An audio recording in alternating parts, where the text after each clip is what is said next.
Hi, this is Jim Feist in Las Vegas.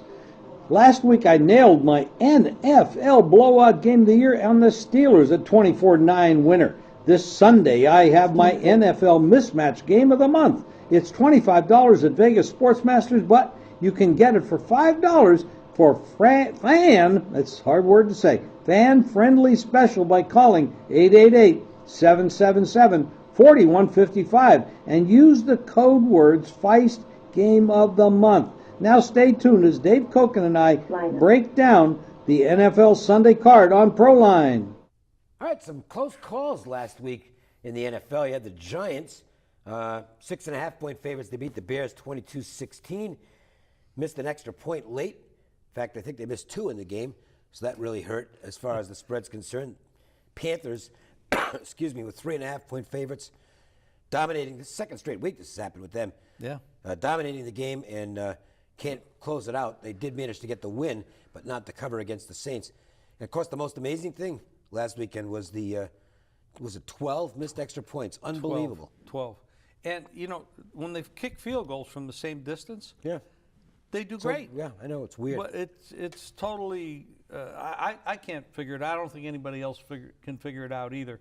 Arizona, Atlanta, Dave, these are two teams. You know, Atlanta is. Well, one's in good shape. They are, but they're slipping. They're not playing as well. But the division stinks.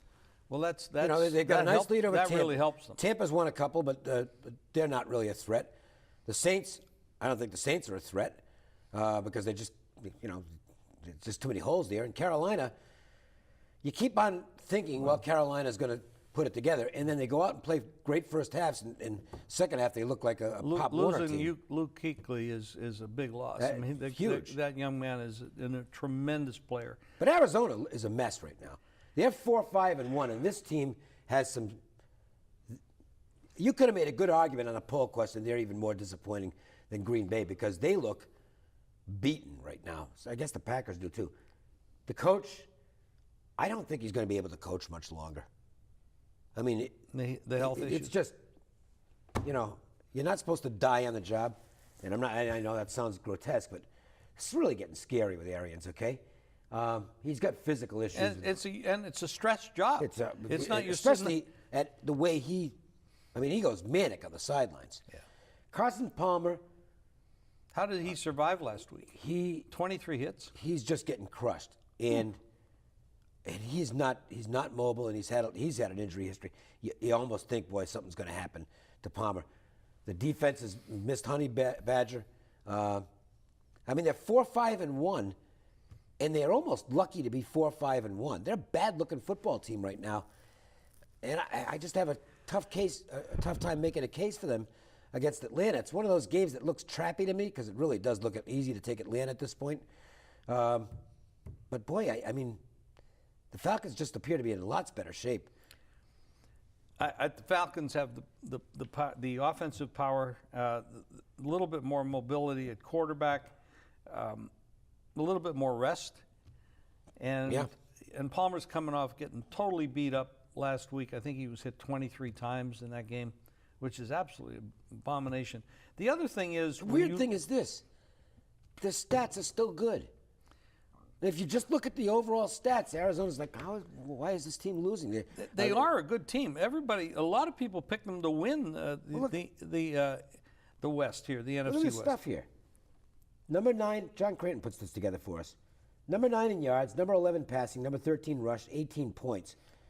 Defense, number 2 in yards, number 10 in points, number 1 against the pass. I mean, this is not a team that should be below 500, but something isn't connecting there. It's beyond Palmer, and I just wonder, and Arians did a phenomenal job last year, but you wonder about, with all the stuff that's going on, a couple of visits to the hospital this year, you just wonder if this team's focus is simply not there right now. It's one of those years. It's you play well, you do a lot of things right, and you still don't come out with the wins at the end. This is a tough spot for them. When you look at the way, let's talk about what the goal is every year, to get into the playoffs and then get hot at the right time and make it to the Super Bowl. The way Seattle is playing right now, No, they're getting warm. they're the number 1 or 1A team in the league right now.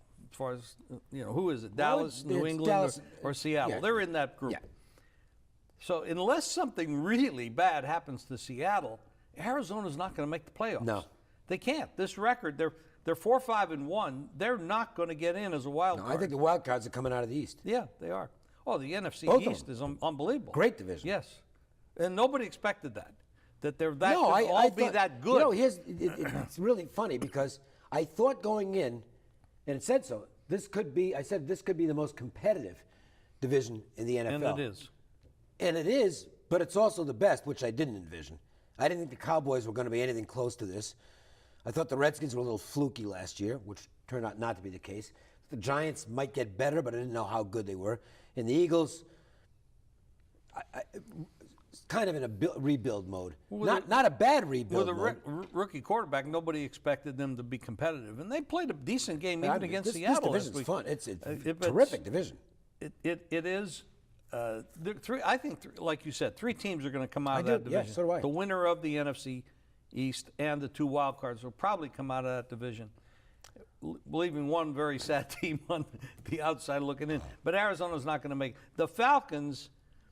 I don't think are thinking about wild card. I think they can win their division. They do have a big advantage in talent, and they got the best record at this point. I don't think unless they fall. You never know about injuries. Injuries can make a huge difference. Like this weekend, for example, we lost some players already. We've got quarterbacks out. Andrew Luck is out. Gronkowski is out. Cutler is done for the year, but I don't know if that's a loss. I think he's done with the Bears. Yeah, he's done with the Bears. That'll be the end of his Chicago Bears. That career. might be an improvement by losing him. I mean, who knows? The problem is Hoyer's hurt too. Yeah, they're down to number 3, which is Matt Barkley. I don't think so, folks. Yeah. But anyway, as far as this game's concerned, I think this is the Falcons' game to win. If they blow it, it's because they turn the ball over and don't play well. I think Palmer is going to have a hard time bouncing back at his age with his injury history and the fact the Falcons are a little rested. All right, Jim, viewers can get free plays from us. That's right. Right to their cell phone. It's very easy. You just text GAME, G-A-M-E, to 25827, and you'll get a free play right now to your cell phone. It's really easy. Text GAME, G-A-M-E, 25827. All right, when we come back, we're going to continue with some NFL notes, and we'll look at a big game in the AFC, a rivalry matchup between the Chiefs and the Broncos, so stay tuned. All right, time to continue with the NFL. A couple of notes from last week, and then we'll look at the Chiefs and Broncos. Jared Goff made his debut last week. Mixed stuff for the Rams. I think it was time for him to get on the field and see what he could do. The Rams were up 10-0 and then lost the game. And Miami, where'd this come from? The Dolphins have won 6 in a row. Offensive line. Now, that didn't play a role this past week because they lost 3 offensive linemen, 2 going into the game and 1 during the game. They started the season off with offensive line problems, and they did not play well. Then 5 games ago, they got 2 offensive line starters back and plugged them in and started to play terrific. And they have the running back, Ajayi? Yeah. Yes. Oh, unbelievable. Well, he's playing well. Oh, unbelievable. Tannehill, I don't know what to think of him. I see flashes every once in a while, but not consistency. He's getting W's, though. 5 that games. Builds a 5-game winning streak is tough for any NFL Is it 5 team. or 6 now? I thought it was 5. Well, I know one thing. They get the 49ers. So right. Probably going to be extending that streak. And then they got Arizona However, next week. the 49ers are starting to make a few moves. I mean, they're not great. They don't have much talent. They don't have much depth. But Kaepernick is starting to make some plays like he did a few years ago. Got to put points. Well, they don't have a lot of talent. They're a bad football team, and I'm it's not sure they want to win games it's right now. It's tough to lay points, though, with a team with offensive line It problems. is, but even last week, I mean, New England really didn't play that well, and New England still finds a way to cover against San Francisco. I mean, you can be the sharpest guy out there, but I'll put it this way. If you're betting against Dallas, if you're looking to be a wise guy, and betting against Dallas and betting on Cleveland, you're getting your lunch handed to you in a big way. So maybe some of the sharp money isn't as sharp as they like to think it is. Well, there's a saying. The public's cleaning up. The public bets on teams, and the sharps or the pros Bet bet on on value. numbers. Yep. Well, that's where they get into trouble. If they're betting on numbers and they're always taking value, for example, this week, Pittsburgh was like a 2.5, 3-point favorite at Indianapolis. I probably would have liked Indianapolis in that game if I could have grabbed the 3, because I think they've been a little competitive. And Pittsburgh's defense does not playing that well. Their offense, Tomlin, all the things he does is a little crazy. But then Luck is out with the concussion protocol. I don't think honestly, I don't think they adjusted the line enough.